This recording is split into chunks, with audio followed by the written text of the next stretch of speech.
This is salami that is within my hands. This has already been packaged, and this is a slice.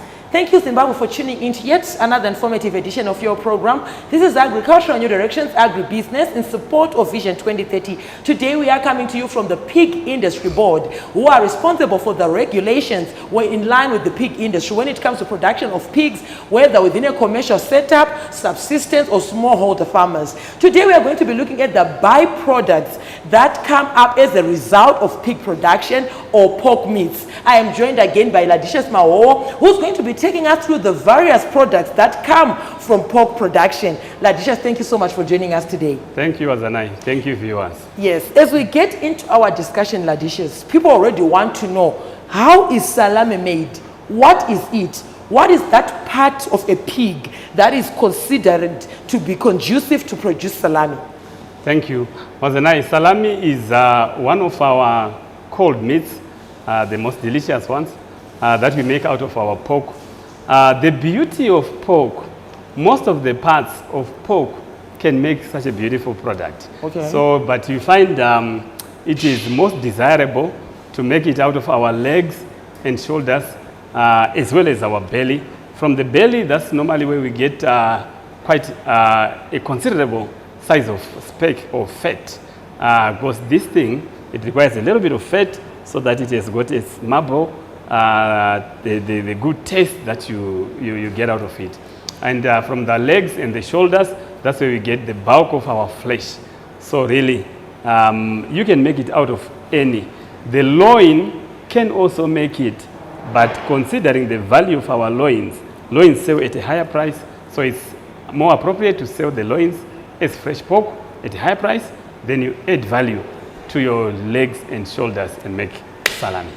Okay, Ladisha, looking at someone who's interested in producing salami, who's a pig farmer or looking to purchase pork meat to make salami, what kind of investment are we looking at? The type of machinery or the equipment, or even some inputs that you might want to highlight that you add into this salami? It's very tasty, it's very salty and juicy, well seasoned, well spiced. I can taste the different flavors within it. So in terms of investment, just a rough estimate, I understand that you have your trade secrets. What are we looking at? A rough estimate of investment and even the price of salami per kilogram. Say a farmer has produced it. What are we looking at the price, market price per kilogram? Thank you. To make salami, you need a few pieces of machinery, but not so much. One of the most important things that you need is your meat grinder or your mincer. Okay. You can recall from our kitchens that small mincer that we used to have. Most of our mothers used to have in their kitchens. It is handy. It does the grinding of the meat. You then need your dishes or your basins where you are going to do your mixing of the meat and the spices and the water. Then you also need your sausage filler. It can be a simple machine. Again, you can have just a manual sausage filler that costs not so much. Okay. And then you then need a steam cooker. That's one that can be a little bit costly, but with good improvisation, you can do a steam cooking even from a pot if one is good imagination. Still looking at our basket where we have cold meats, I understand that at times in restaurants, people go and purchase a platter comprising of only cold meats. Let's go down to Polony. What is the difference between Polony and salami? What kind of parts on a pig are conducive to produce Polony? And also, what are we looking at in terms of maybe a rough rundown of the equipment that you use to produce tasty Polony? Well, the difference between Polony and salami is mostly on the flavors. So it's mostly the spices that we use. There is a spice for making Polony, there is a different spice for making salami. You'll also realize that even the Polonies, there are quite a variety of them. You get a French Polony, you get a garlic Polony, you get beef Polony, you get that Polony. There are lots of them that you can make. It's all different. The difference are from the different flavors that you have used. So the difference between salami and Polony basically is those spices. Now in making Polony and salami, the equipment are almost the same, all of them, because all go through grinding, they go through mixing, They go through filling into a casing, then they go through cooking in a cooker. Okay. Sure. Now I want us to look at the production of bacon. It is one of those delicacies that arise from pork, that arise from pig production. Which part of the pork produces good bacon? What processes are there in line with producing tasty bacon? I know that the bacon is very expensive. It's more expensive than the ordinary pork meat or even the sausages. Bacon tends to fetch a higher price market. What are we looking at in terms of that part of the pig that is good for bacon production? Thank you, Wazanai. I think you recall again when we were talking about classes of pigs, we said there is a class that is called baconer. That class really is a class of pigs that are a bit big in size, but they are still young, still tender, but the size is a little bit bigger. So the baconers, we are talking of our 60 to 90 kgs. The beauty of pigs, all the parts of the meat, most of them are still appropriate to make bacon. Okay. But the most valuable is one that we make from our loins. Okay. Yeah, you can make bacon from your loin, you can make bacon from your bellies, you can make bacon from your legs, you can make bacon from your shoulders. Why really bacon becomes a bit expensive? The process of making bacon is not just a single day process. Okay. It takes a number of stages, which also takes a number of days. Sometimes it can go up to a week to make bacon. Okay. Yeah. Thank you so much for that. Now, as we close our dishes, I understand that there are certain snacks that you can just eat straight from the packet into the mouth. I once visited a white-owned butchery where they were snacks made from pork fat with certain spices. Touch a bit on that. I understand that we have pig farmers who want to invest into value addition and beneficiation, but they are not aware of the products that they can produce and take advantage of the market. Let us talk about those snacks. What is it, delicious? I ate it, they were very delicious, but I couldn't tell which part of the pork fat was used. That's an interesting one. Really, you find on our pigs, one of the parts that people tend to give away in selling is the pork skin. Oh. Really, when you're selling skin, you might sell it for just $1 if somebody wants to eat skin as a relish. But you see, that skin can be used to make snacks. You cut it into thin slices, you deep fry it, and you make things like chips-like cracklings. Those things taste really nice. You can add in your vinegar, your salt and vinegar, your onion powder or your garlic, and they'll be very tasty. Sure. Yes, thank you so much, Ladicious, for taking your time to enlighten our audience in terms of the various byproducts that arise from pig production. I understand that you were alluding to the fact that some people end up selling the pork skin only for $1, and yet you can produce snacks, some deep fried pork skin, and package them into smaller pieces, which can even fetch $1, and you'll be making money off of your pig production venture. There you heard it, viewers. We're going to go on a short commercial break. We'll be right back with this and more in the second segment. Stay tuned.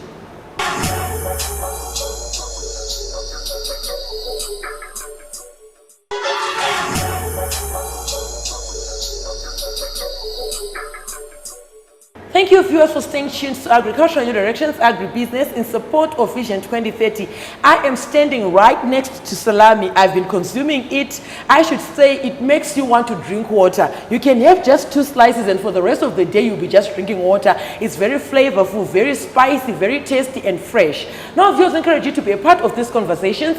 Feel free to get in touch with the producer, Wazanai Manyore, 0772-807-506. Alternatively, you can like our Facebook page, Agribusiness with Wazanai. Make a follow-up on this episode and more, and leave your comments and suggestions. They are most welcome to us. Our YouTube channel is Agribusiness with Wazanai. We're also now available on X, formerly known as Twitter. It's at Agribusiness110. We have a thriving, growing, vibrant community on LinkedIn, and our handle there is at Wazanai Manyore. Now, earlier on from the break, we were speaking of the snacks that can arise from deep frying your pork skin. Instead of just selling it in its fresh state, you won't fetch a higher or a good market price. Now, Ladicious, we are here in the second segment. Welcome back. Thank you.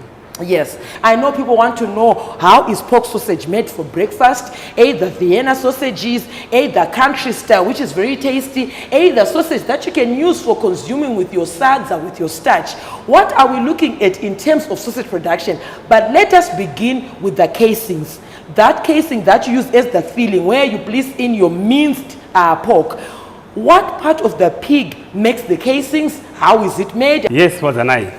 Indeed, our sausages are packaged in casings, and our casings they come from casings. That is matumbu. So pigs casings are very good to make sausage casings. Okay. Right.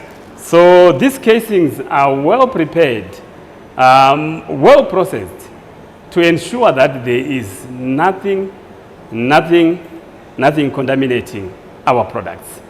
However, we should point out that to our friends who are not pork lovers or pork eaters, you are free to eat sausages. If they tell you there's no pork, they also make we also make casings from sheep casings. Oh, okay. But for our pork lovers, pork casings make good casings. Okay, for a farmer or a person in Zimbabwe who's just gotten an idea, can they go about collecting pig intestines and try to process these casings? I know they are very expensive. At times we end up importing them from other countries.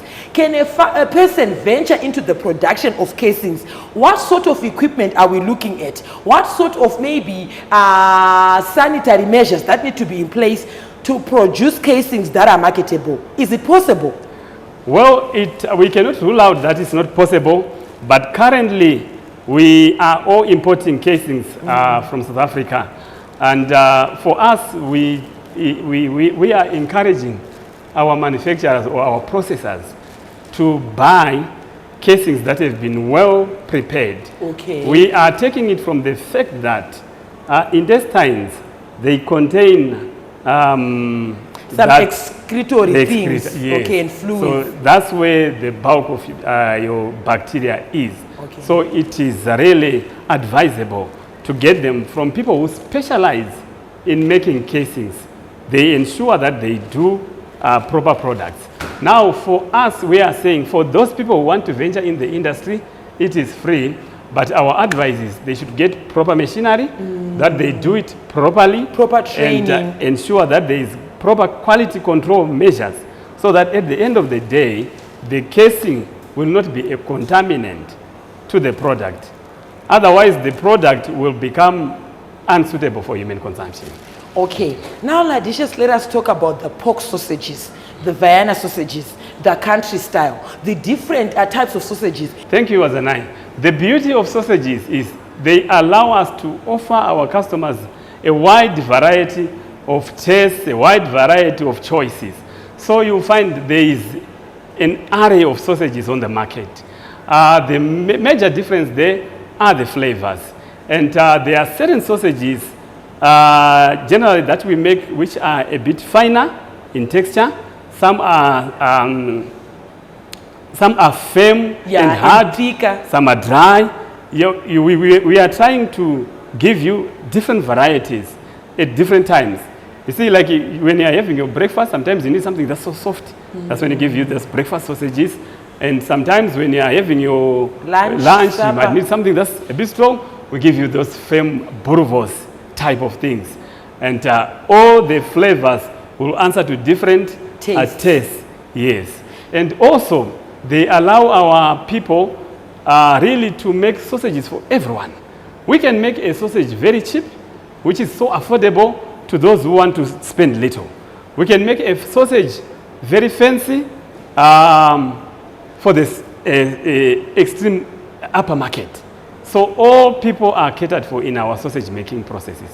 Now, Ladicious, looking at biltong production, I hardly see pork biltong. Rather, we always see beef biltong, beef sausage biltong, beer sticks, etc. Is it possible to manufacture biltong off of pork only? And what could be the main discouraging factor where people say they don't want to produce biltong from pork? What could be the limitation there? Well, pork biltong it can be made. It is. Sometimes the only limiting factor is that there is a high loss when you are making your biltong, your pork biltong. So it becomes a little bit more expensive. You see, like in terms of beef, there are those steaks that they use almost dry. So after drying, the loss due to water loss is so little. But pork biltong can be made, but it becomes a little bit more expensive. Yeah, thank you so much, Ladicious, for that. As we close this segment, I want you to emphasize in terms of the importance for our butcheries or our farmers. At times, they end up shortchanging people, whereby they say this is pure pork sausage, and yet sometimes mnema chance. Sometimes there are other things to make the sausage look thicker or look heavier to increase the weight. Let us talk about your advice, sentiments, and your views in terms of those who are watching, want to get into the business of maybe purchasing pork meat and making sausages. Talk to them in terms of making sure that they are producing quality sausage for their market without shortchanging the market. Yes, Wazanai, that is an important one. I'm saying to our players in the industry, we want this industry to grow. Now let's all remember that our consumers are the number one person. These are the people that really are the reason why we are in business. If we should change our consumers, we are cutting ourselves on the foot. So to all our players in the market, I'm saying, let's abide by the standards. It's okay, it's not a problem to make a sausage, including soya chunks, including whatever. It's fine. It is for a purpose. Because if somebody makes a sausage, includes some soya chunks, they drop the price, they drop the cost, then the price is low. The most important thing to do is just to inform our customers. We have included some soya chunks. They buy informed. They buy well informed, and there's transparency. Yes. Yeah. Thank you so much, Ladicious. I understand that at times people want to make money. They want to maximize on revenue, and they end up adding certain things to increase the weight of their sausages and contain some more meat so that they can use them for other purposes. On that note, viewers, we've come to the end of the second segment. We're going to go on a short commercial break. We'll be right back with this and more in the third and final segment. Stay tuned.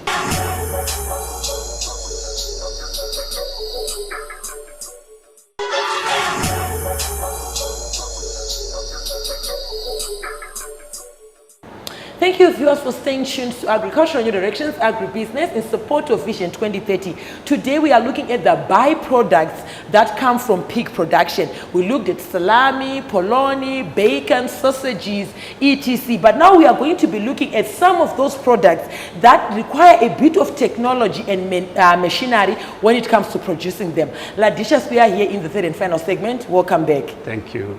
Speaking of those products that require a bit of investment, a bit of technological advanced equipment, let us talk about the canned products that arise from pork and from pig production. What are we looking in terms of those canned products? Looking at a can that is being sold, for example, by normally, what would you say the kind of meat is inside that tin, and also which part of the pig comprises of meat that is well suitable to be canned, to be tinned? Thank you, Wazanai. Canning allows us to make a variety of products as well, so we can also make use of most of the parts of the pig. Yeah, you realize that, you see that when they are selling you a canned product, normally it is well labeled what is inside there. I think, interestingly, you will find things like pressed tongue. Now you are seeing the use of the tongue, things that people normally look down upon. Yes. And it has good value, enhanced the taste, you enjoy it.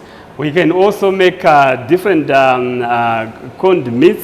Sometimes when they say corned meat now, we are adding a bit of corn and a bit of meat and mix it up, add some spices and cook it. Then you have a good product.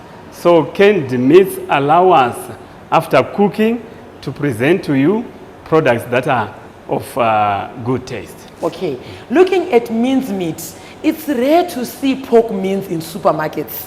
How is minced meat made from pork? Well, pork mince it can be available, but we advise our consumers out there, if you really want pork mince, just ask your butcher. Sometimes we can make it instantly for you. Minced meat is so simple to make. Instantly, you have fresh mince, you can take it and prepare it. So minced meat is one of the easiest products that you can make, even with with little machinery. It only requires nothing but the mincer. Okay. So even that kitchen hand mincer that we have, you can take your pork, take off the bone, take off the skin, put it into your mincer, grr, grr, grr, you've got your mince. Let us talk about, of all the products that we discussed today, Ladishas, there was salami, there were sausages, there was biltong, there was mince. What kind of product that you would say it's easier for someone who's a small holder, for someone who's just beginning? What kind of pork product that you'd want to encourage them to use, and why is it so? Thank you, Azanai.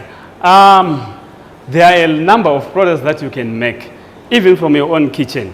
Now, there is one thing that really makes all these processed products, value-added products, interesting.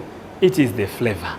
So one can just buy a spice, sometimes without a mincer, sometimes without a filler. Take your pork, mash it, mix it with your spices.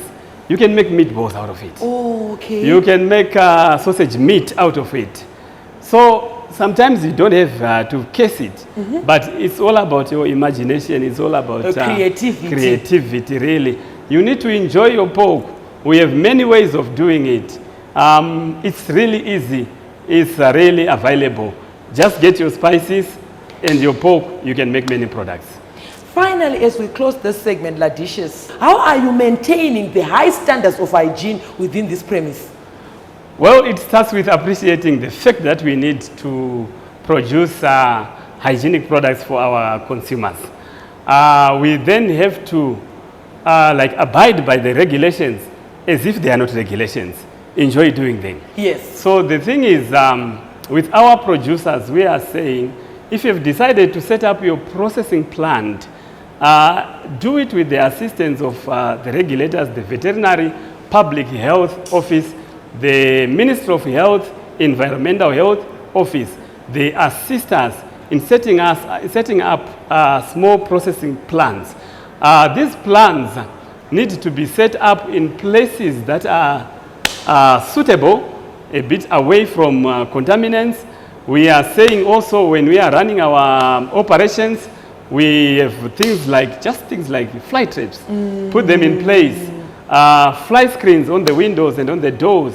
Put them in place as well. Foaming soap to mop your floors. Yes, we make use of detergents that we clean up our floors and clean up our utensils, clean up everything. Even the personnel that is going to be working in abattoirs and in meat processing plants, they have to be healthy. Otherwise, they transmit diseases to our consumers. So with the regulations, they are supposed to undergo medical examinations and certified fit by professional medical examiners.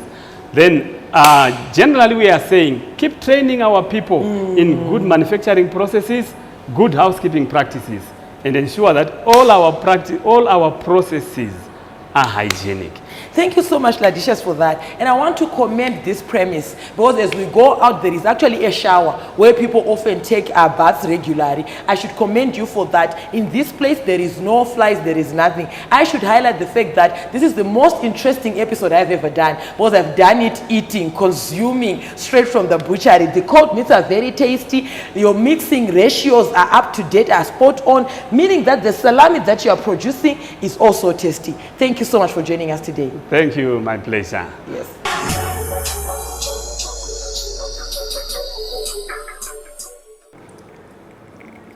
There you hear it, viewers. Today we're looking at the byproducts that emanate from pig production. The pig industry is a very vibrant industry with a lot of opportunities, and we are encouraging our Zimbabwean farmers to participate in pig production, because then you can produce your sausages. In this instance, this is just a mincer and a sausage filler that we have used, and various spices to ensure the good taste for our customers. From me, your host, Wadzanai, I'm also on Instagram. It's at Wadzi110, and the crew behind the scenes.